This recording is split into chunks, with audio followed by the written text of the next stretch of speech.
Going. Okay, so we've laser cut out these small ABS pieces for the existing tweeter hole in this BMW M3. And one of the things that's different about it is it has a slight curve to it. So I'm going to show you how we do that. So this is a flat piece of ABS, and if we sit it in there, you see it sits kind of floppy here. So we're going to make that so it goes that same angle here. Pretty easy to do. ABS is temperature sensitive. It won't melt, but it will bend. So we're using the Porter cable heat gun turned up all the way. And we don't want to bubble it. We just want to get it warm. And then it's going to be a little bit warm to the touch. So if you have gloves, I'm not very good at that. I'm wearing safety laces, so I do recommend it. So we're just trying to get it hot. And now this piece is flexible. Yeah, we're going to get a little bit more heat to it. It's flexible in the wrong spots.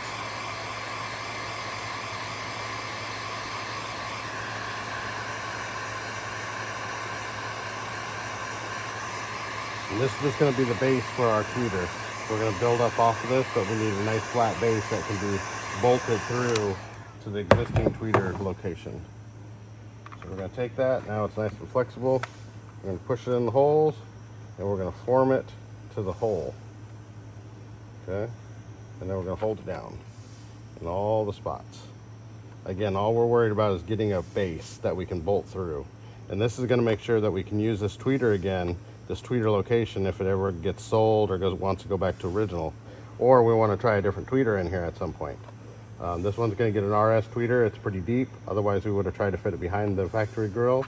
But luckily, the RS tweeters have the same mesh opening, and that's really important to us. So now, as you can see, as it dries, it cools off.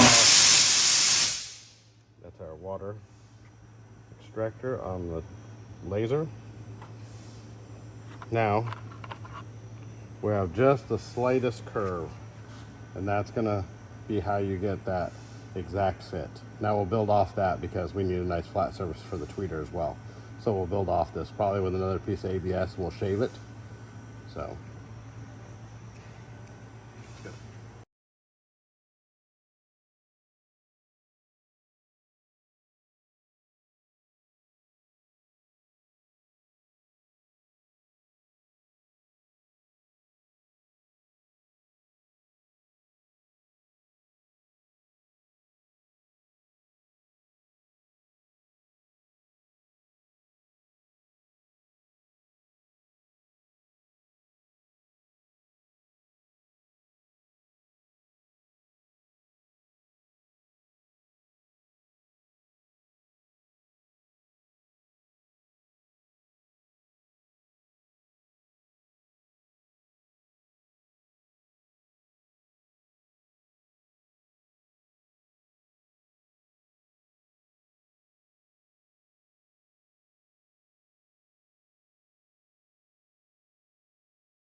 What education and training did I take to better my career this year? So the first thing is got my MECP certification, which I have to say you have to start from the bottom, and anybody who's taken it knows that it is it is boring. The remedial stuff, and I say that with all due respect. It is very boring, and you have to muddle through it. But the end result is that you have some certification. You have some way of telling people, other than, hey, look at this cool car. I know what I'm talking about. So I think there's a lot of value in MECP. That's why I invested the time to take it and the money. I do believe that going up and getting master certification once it's done is going to be important, and I plan on doing that as well when it's available. So that's one thing. Some of the more fun things that weren't as boring, as I say, where I spent a bunch of time learning better photography skills this year to be able to show my work off to more people, and doing photography of cars outside, doing photography inside, learning how to use all the different lenses. I've had some mentors.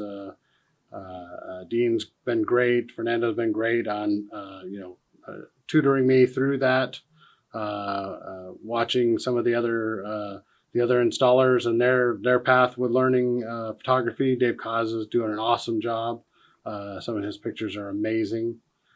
And then using programs. Last year I did a lot of learning on 3D modeling programs. I continued that this year. I also had to learn what to do with videos in the computer. So LumaFusion, which was another one that was recommended by Dean, has helped me significantly put together videos. And I think that the production value of this video is going to be pretty good because of what I've learned over the year. And that helps in social media posting. It helps in promotional video postings. And I've done a pretty good job of making my social media accounts, have good engagement. And I think that is something that is going to pay off for many years down the road for as long as I'm doing this. Everything that we learn is a good thing. But there are some things that are more fun. Obviously, taking pictures of things that aren't involved in car audio is a lot more fun than taking pictures of your work. But I love what I do, and so I love to share it. And I don't always have the car there, so being able to use photography in that way is it's expensive. I've spent a ton of money on cameras and microphones and lenses and things like that. So I don't want to, make that seem like it's it's something that anybody could do. But at the level that we're at, being in the top 12, we have to invest in things. And a lot of us have a big toolbox. We have lots of things like that. But things like cameras, so we can show that work off when we're not there, is important. I've also this year spent a lot of time going to Snap-on trainings. They have some in-person trainings in my area, so I've gone and for the scanner that I have that we used to just use for turning off airbag lights, there's some diagnostic things that help when we're doing remote starts. If something doesn't work, I can see what's not turning on, and I can relay that information back to tech support. And that helps in a lot of different ways. So not only is what I'm learning helping me, but it also helps other people, other manufacturers, other people in the industry when they have a similar problem. A lot of people call me for those, for that help, and I can help them out with that. So I think that continuing education is very important, and I also think that we should do more. I try to hit all of the classes at Knowledge Fest. We'll be putting on a bunch of classes this year with my truck that I built just for teaching people. So I'm hoping that the things that I learn, I'm passing on to other people as well. So maybe they don't have the ability or time to take the full class, but maybe they can learn enough from me after I've taken the full class and invested the time to make their lives and their jobs easier. So my role in the store and the value that it brings. So like some of the other guys on here, I'm basically a one-man operation. I do have Robert that comes in and helps me when he's not working his full-time job. He comes in on the weekend sometimes and helps me if I have to move some wood, and he's a good second set of eyes on things. But generally, most of the time, it's just me. So this is a definitely a more difficult question for me to answer in a way that might seem like it's just a cop out that I do everything. But the fact of the matter is I do everything. So without me, there is no store in so many ways. One of the first things that comes to mind, which is something totally basic for business, is that I clean the bathroom on Saturday morning every week. Not just me and a few customers that come in during the time that I'm open, but I think that having a clean bathroom is huge. I think that the owner should remember where he came from if he's not a one man operation, and should clean the bathroom once in a while, even though he should, it's not the only job to have, or maybe he has enough money to have a cleaning service come in. But I think that it keeps me humble that as much as I do all the rest of the stuff, I still clean the bathroom. Now, that's the first one that comes to mind. I still have to do all the installs. I do all the taxes myself. I do all the ordering. I do all the sales. I do all the tuning. I do all the welding.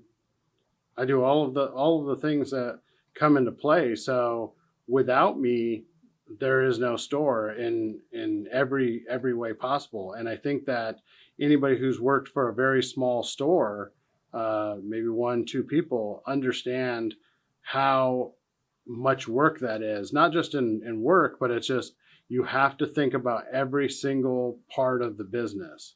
And that's a huge benefit because I know everything that's happening in the business. I know when I'm out of toilet paper because I had to restock the toilet paper. I know when I'm out of wood because I just used the last piece of wood. So there's really nobody to blame when things go wrong other than myself, and I get to pat myself on the back when things go right. And I think that it takes a special person to be able to be a one man shop, 2 man shop, and anybody who does it agrees. I believe I think that everybody would like to have more people there so they can push some of those responsibilities off.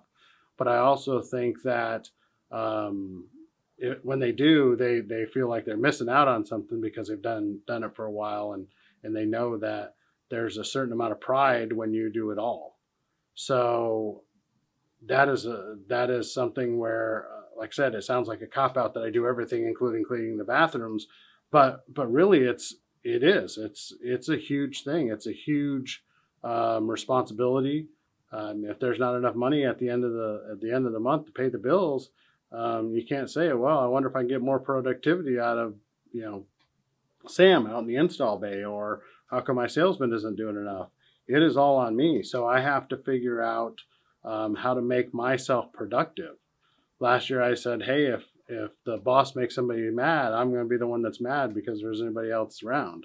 And that's the case, but it's also the case that I have to self-motivate every day, because it's really easy to not go into work. It's really easy to say, you know what, I'm going to take off, and I'm going to take the day off because I'm the boss and I can do this and that. And so for doing it for as many years, and I've owned the shop almost the entire time that I've been doing car audio, it is a special skill set that not everybody has. That you have to be thinking about work constantly, and if you don't enjoy it and if you're not good at it, then you won't be able to succeed for as long as I have and be at the top level like I am. What role and activities do I have in the industry at the moment? And what roles do I have going forward? What plans do I have of doing things going forward? Okay, so this last year, after not winning, I decided that I wanted to help doing classes. It was something that I felt was a weak point in last year's presentation. So I gave classes at every single Knowledge Fest last year.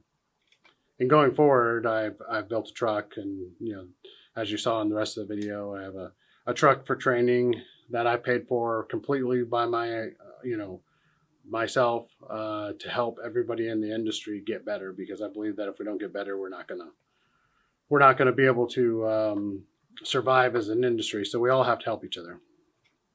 But this last year, I did classes on tips and tricks, tuning tips and tricks. And if you go back, you'll see that it was one of the most attended classes this year, at every single Knowledge Fest. We almost always had a Friday morning at 8 o'clock or 8:30 class schedule. So it was one of the ones where not everybody's at Knowledge Fest yet. Some of them come in late on Friday. And we still managed to fill the room at every single one. I say that not to pat myself on the back necessarily, but to say that it does take a good class and good information to do a class that fills up the room more than once, because those guys are coming back again. And I did have people that sat in the class all 4 times. And every time they said that they gained a little bit more knowledge. So I believe that my working in that, setting up that class, was valuable to them, but it was also valuable to me. I got to put a lesson plan together that I enjoyed doing. I got to talk to a bunch of guys and feel like I have motivated them to become better tuners in their store, and learn a few things here and there. Other than being late for my very first class, that I was putting on because I thought I had a different time schedule. My fault. Take responsibility. But it goes to show that I believe in our industry so much that I'm investing my time. And there are a lot of guys out there doing that. I'm not necessarily unique. I think that MEA does a great job of investing their time and their money to make our industry better. So having a platform to do that, I have to thank them for, because they've given me that platform. And then this year we have the 22 Chevy truck. It was a difficult truck to do OEM integration with. It has got all pass filters. It's got some time. It's got some EQ, and I bought the new truck to trailer my cars to the shows. And when I was doing it, I said, you know what, it'd be great if I could do training at the shows. So as I do with most things, I go over the top. I usually do things to a high level in pretty much everything that I do. That's why I don't do as many things, because it gets expensive. And I built this truck that has 4 monitors on it, 4 55-inch screens, and then some stuff in the back. So you can do OEM integration training on one side of the truck, and you can also do tuning, in-car acoustical tuning on the other side of the truck. And in the back, you can do signal identification on the tailgate, and you can do 3 actual training sections with the truck, and everything fits in back in the truck. So it's pretty pretty out there as far as a training vehicle goes.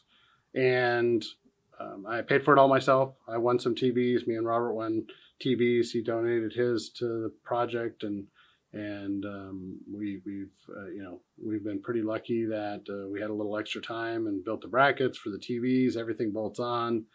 I believe that is going to be a pattern that other manufacturers are probably going to follow. Other stores are going to put together some kind of training like this, because in order to train a large amount of dealers, other store owners, other installers, you're going to have some kind of platform like this. And I'm very proud that I'm doing this, and I I think that we have to. I think all of us need to do something to make sure that we have good training. We have cars that go out. Most of the people that are going to Knowledge Fest are those 10 percenters, the guys who really want to do a good job. They want to learn. There's still 90% of the stores out there that don't, that are just they're doing it the old-fashioned way. That's the way we've always done it. T-taps and black tape. It's just just crazy. So I'm hoping that this next year I'll meet with success with the training truck, and I believe that it'll be a big hit. Okay, so all these questions were really difficult this year. This one was difficult last year. It's difficult every time I have to answer it. What is the reason why I believe I should be Installer of the Year and be the one that represents our industry? It's our industry all together. It's not mine. It's not anybody's. It's ours. So it's difficult because I look at the other installers on the list. I look at people that weren't even on the list, that were maybe in the top 50 or didn't even run for Installer of the Year because they're too busy. And I go, God, there's a lot of really, really, really good installers out there. And why should I be the guy? Why am I going to be the guy that's going to walk around and have that on my resume next year and then forever? And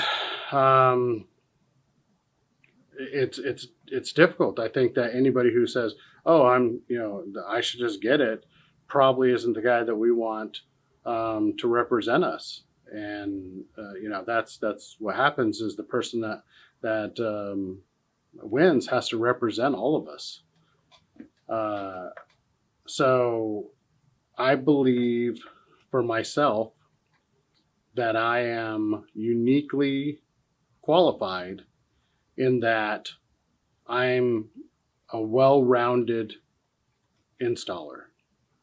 So at the beginning of this video, you saw what I listed are all the things that an installer has to be.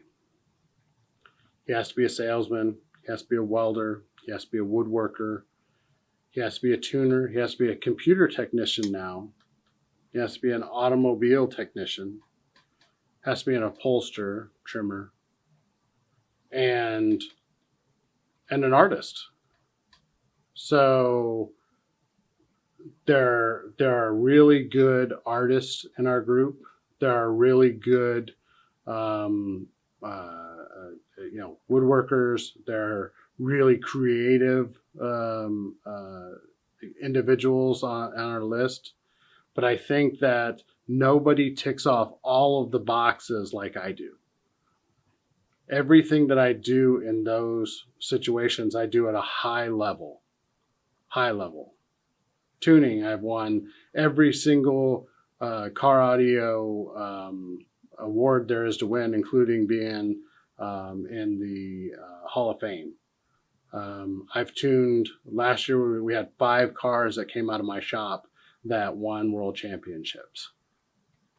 That's tuning, building, wiring, the install, that is selling it to the judges. It's every single part of what we do. I'm socially active in the industry, doing trainings, investing in myself and in the industry itself. I work constantly. I try to be a motivating person to other installers, consumers who are looking to find out about car audio. And I just don't think that everybody on the list checks off all of the boxes like I do. And I try to be humble in saying that, because there are guys that are incredible on the list at certain things, and I don't want to take anything away from them in that they're not really, really, really good, if not better at me in certain things. But for me, being good at all of them is what sets me apart. And again, this is why this question is difficult for me personally, because I do see the value that everybody on the list brings to our industry. There's nobody on that list that I go, oh crap, they're just no good or nothing else like that. I mean, I may say I'm better at this because I am, but it's not in a demeaning way. It's that we have to look at this as a competition, and unfortunately, that's what we have to do. We have to look at it like that. So, well, you know, I'm going to say those guys are great. I'm going to say that I'm just the most well-rounded person on the list, and I hope that's enough. I hope that's enough for us to get through this year. And if not, then I will either do it next year or I won't. It's it is what it is. You can't do it every year. You can't put that much energy because it is a lot of energy to do this competition. Whether it be the time that it takes. I take the pictures anyway, so I always have that.